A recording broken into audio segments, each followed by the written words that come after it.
Hello there. Welcome to our special Christmas Good News edition of The Wrap, where we round up the best good news stories of 2020. Brought to you by Verashni Pillay, myself, Sarah Evans, and the Explain.coza team. So unless you've been asleep under a rock on Mars for the past year, in which case you're probably toast anyway, you know how hard 2020 has been. In fact, there are probably alien life forms in plumes of sulfuric acid on Jupiter's moons who are feeling more positive as the year ends. Okay, that's a tad dramatic, but it has been a really hard year, which is why we've decided to bring you an Explain Good News edition. And as we started to plan it, we realized how much good news there is to go around. SA is changing for the better in so many ways. Yes, really. Our courts have made our country more just, while scientists have made the world a better place, and internationally there have been seismic shifts. There's no shortage of South Africans who have done us proud this year, and on the leadership front, women have excelled. There's also the COVID-19 vaccine and green shoots in the economy after a torrid year of job losses. But for us, the biggest news story of 2020 has been how the wheels of justice have finally started to turn. The National Prosecuting Authority has had its work cut out for it, with over a decade of state capture and corruption to probe and prosecute. In 2020, NPA head Shamila Batoya and her team took no prisoners, which is why we've dedicated the first section of this edition to accountability. Meanwhile, the State Capture Commission of Inquiry, now in its final year, was depressing to watch at times. It exposed how deep the rot of government corruption goes.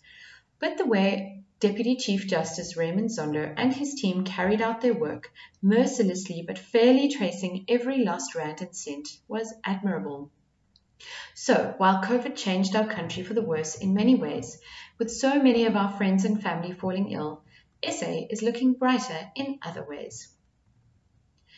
Let's look at some of our best accountability stories of the year.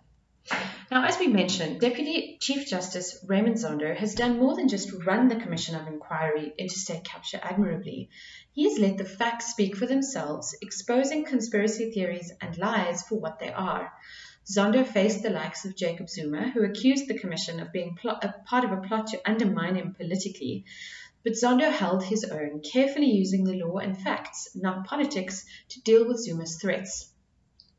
Zondo has listened to years of sometimes technical and often infuriating accounts of looting at state-owned enterprises and other institutions.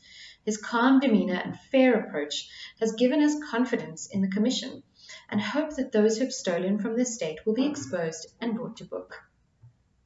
Now, at least 100 people were arrested this year in a huge cleanup operation, according to Business Insider. From former Free State Premier Ace Magashule to the alleged looters of VBS Mutual Bank and the Bosasa executives implicated in state capture, the NPA has swept through the provinces and municipalities, arresting corrupt business people and their co-conspirators in government. It's long overdue. Thanks to years of political interference, the NPA was weakened and lost loads of top prosecutors and investigators. But under new head Shamila Batoya and her colleague Hermione Crenier, who heads a special investigating unit at the NPA, this crucial organization has new vigor. It just goes to show what can be done when people of integrity are put in charge. And could things be changing for better within the ANC? Now, the ANC's Integrity Commission, a body of party elders that is supposed to make sure party members act ethically, ruled that Secretary General Ace Magashule must step aside after his arrest on charges of corruption. Magashule's referral to the commission was initially seen as a sign of weakness for the Cyril Ramaphosa camp, as many people questioned why the president didn't just remove him. But referring Magashule to the commission showed that Ramaphosa is playing this one by the book, making sure he isn't seen to be playing politics. And now that the commission has ruled against Magashule, it seems Ramaphosa's strategy is actually paying off. So companies linked to corruption could start paying back the money. That's unheard of, right? Well, not anymore. The State Capture Commission has called on companies linked to corrupt activities to come clean and refund the state, like global consultancy firm McKinsey, which got paid millions to work with parastatals like Transnet and Eskom. McKinsey partnered with a company called Regiments, which allegedly passed some of the money it got from those contracts on to the Guptas. McKinsey paid back some of this money in 2018 and again this year.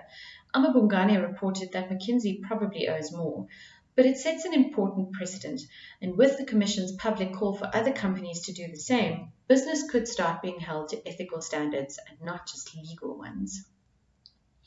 On to South Africans making us proud. We start with Trevor Noah.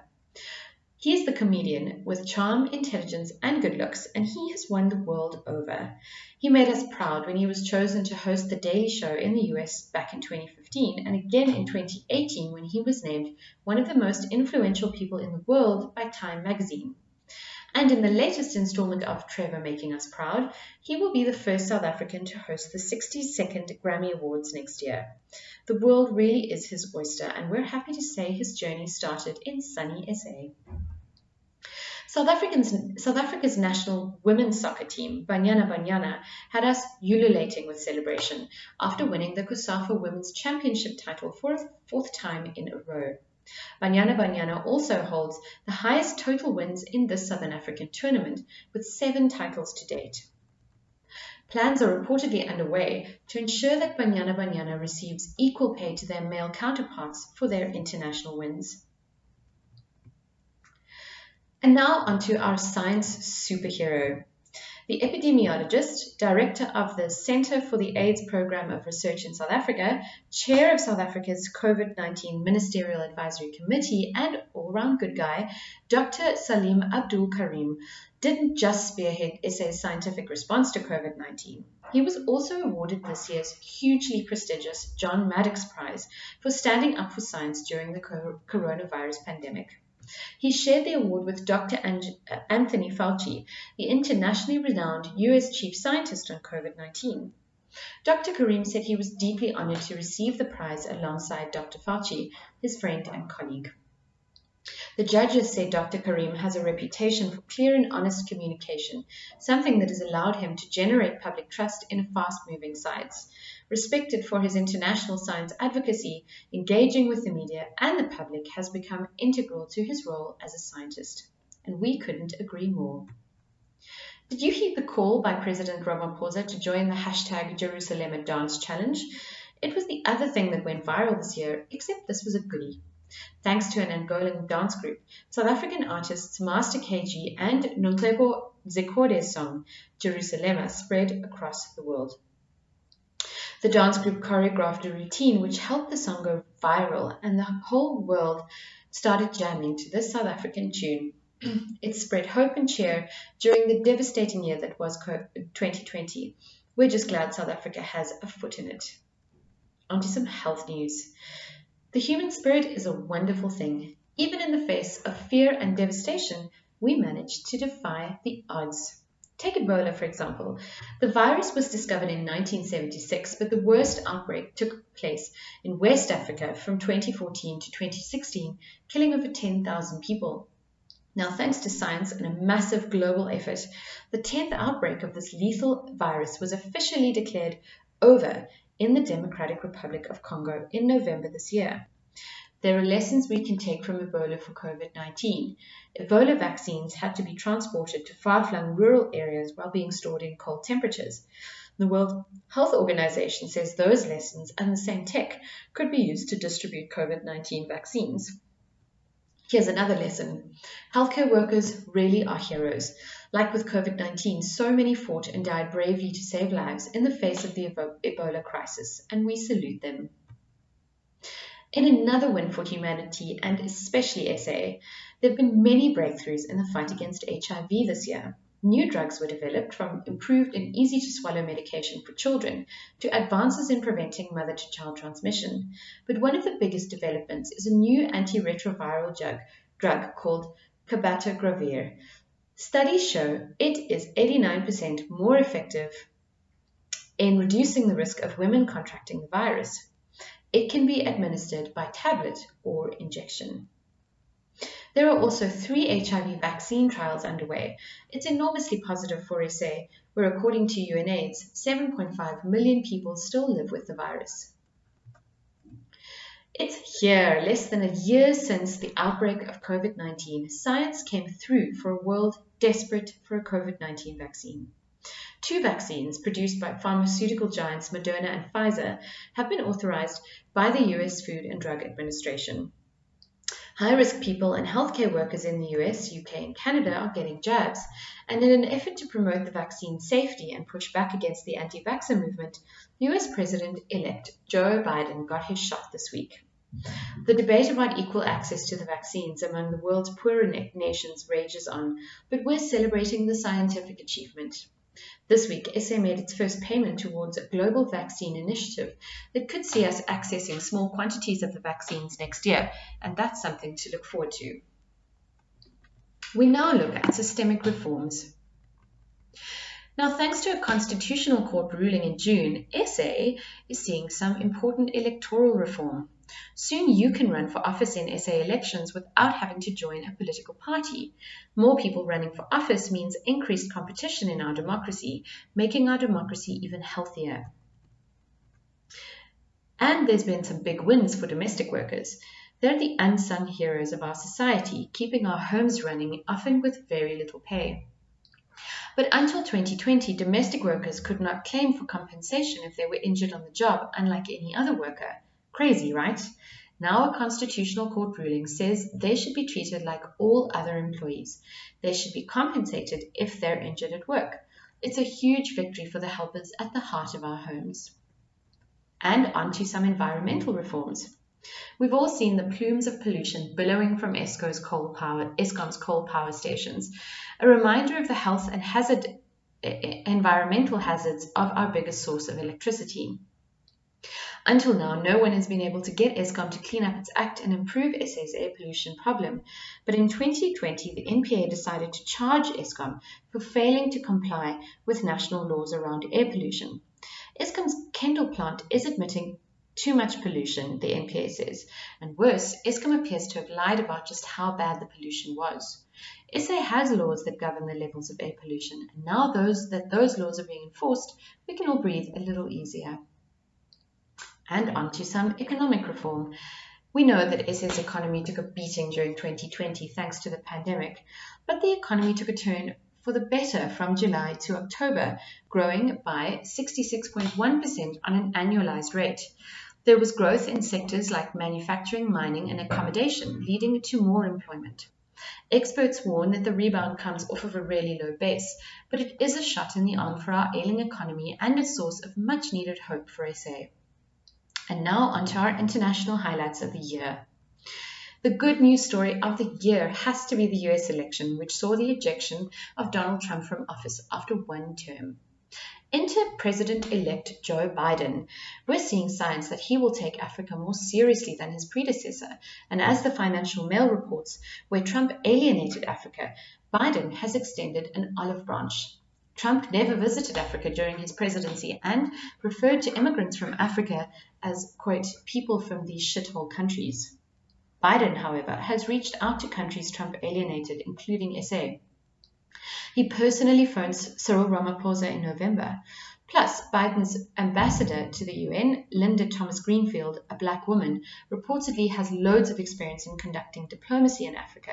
She knows the continent well and self-identifies as an Africanist. Here's to brighter beginnings. Now, not all countries have been equally devastated by COVID, fortunately. And what do most countries getting it right have in common? Well, they're led by women. And as The Guardian reports, Norway, Finland, Iceland, and Denmark have all had lower infection rates than other countries, and they've got women at the helm. Germany and New Zealand, both led by women, have also been praised for their responses. Why? These women leaders responded to COVID-19 with, quote, proactive and coordinated policy responses, according to the World Economic Forum. Now, it's true that having a woman leader isn't a silver bullet to the world's problems. Women leaders have their flaws too. But the research suggests that where countries have more systemic gender reform in their countries, women leaders have the support they need to perform better. Now, COVID-19 has felt like the biggest threat to humanity this year, so it's easy to forget another ever-present existential threat, climate change. So we were thrilled to find out that it hasn't fallen from everyone's agenda. A number of countries made ambitious commitments to cut their emissions in 2020. China pledged to achieve net zero emissions by 2060, EcoWatch reported, and similar pledges were made by the EU, UK, Japan, and South Korea. Even SA approved its own emissions reduction in 2020. It's a huge step in the right direction from these large greenhouse gas emitters.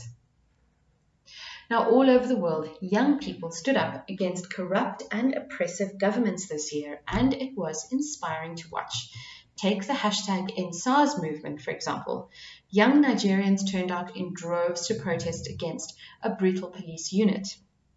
The government clamped down violently on the protests, morphing the movement into a broader rejection of oppression and bad governance in the country.